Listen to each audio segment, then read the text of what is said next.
Well, hello, Journey friends, and welcome back to this week's Along the Journey. Friends, I'm going to ask you to imagine with me real quickly that you are a citizen of a powerful and influential kingdom. And let's say more than a citizen, that you are part of the royal family within this kingdom. And you're sent to another country or another land as part of official business for the king. While in this other land, you're told of an impending war. A rival nation has crossed the border. There's trouble on the horizon. Your life is in danger. You should flee to the nearest safe haven. Where are you going to go?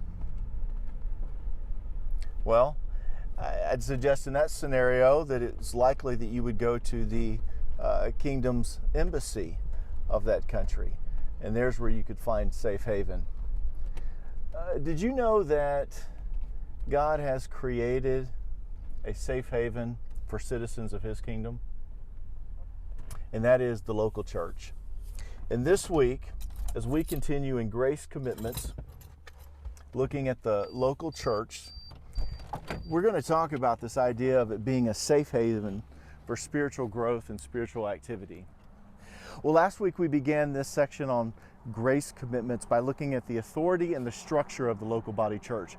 Why the church exists, in order that it may identify the invisible members of this kingdom into a visible, known entity for which its members can gather, impact the world, and fulfill gospel mission, participate in worship, in sacraments, be held to accountability. And so the next 3 weeks we're looking at what exactly happens there. Then how does it fulfill that purpose? And so we begin this week with the Blue Year Section 2, Unit 2, with the local body church as a safe spiritual home for its members and its non-members alike. And so the three primary key points and emphasis that we would look at this week begin with the truth and summary section, and the thought of it being an embassy. Again, in a foreign land, 1 Peter 2:11 says that we are aliens, we are strangers in this world. Our home is of another world, we are citizens of another kingdom. And so we want to look at that and understand exactly how the local church fits into that, being an embassy-like organization, a safe home, a safe place for spiritual growth. We want to understand that spiritual growth includes both doctrine and discipline. We want to understand that the local body church is not itself the physical structure. It is not the brick and mortar. It is not the hall or the tabernacle or the church or the whatever it is. Where it's not where you hang the sign. It's where believers, covenant member believers, join together to participate in these things that comprise the local church. And so where that happens, we're those living stones, as Peter would say, not the brick and mortar, but we're those living stones comprise and build up a spiritual house. That's where we find the safe house and the embassy of the church. And so we want to look at that as number one, and we want to look at the doctrine and discipline of that's key. And just ask ourselves, have we made ourselves accountable to the local embassy? Have we checked in at the embassy? And are we seeing it as our safe place for spiritual growth? And number two, we want to look at these equipping questions. And really, they're getting at 2 points of our membership within this kingdom, our citizenship of this kingdom, really. Our citizenship is part of the family. Not just citizens, but part of the royal family, inherited, adopted sons and daughters.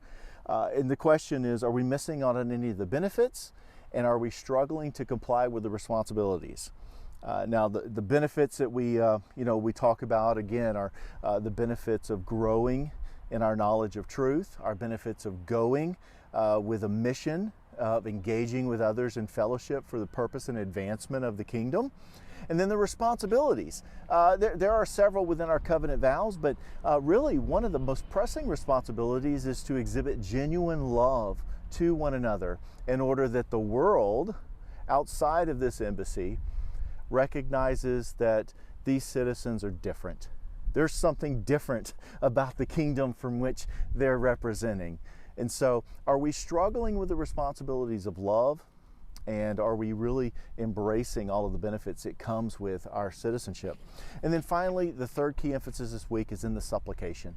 I would just ask you to pray for your local church, pray for your participation in the local church, pray for the fulfillment of those benefits in your own life, and the fulfillment of the responsibilities as well.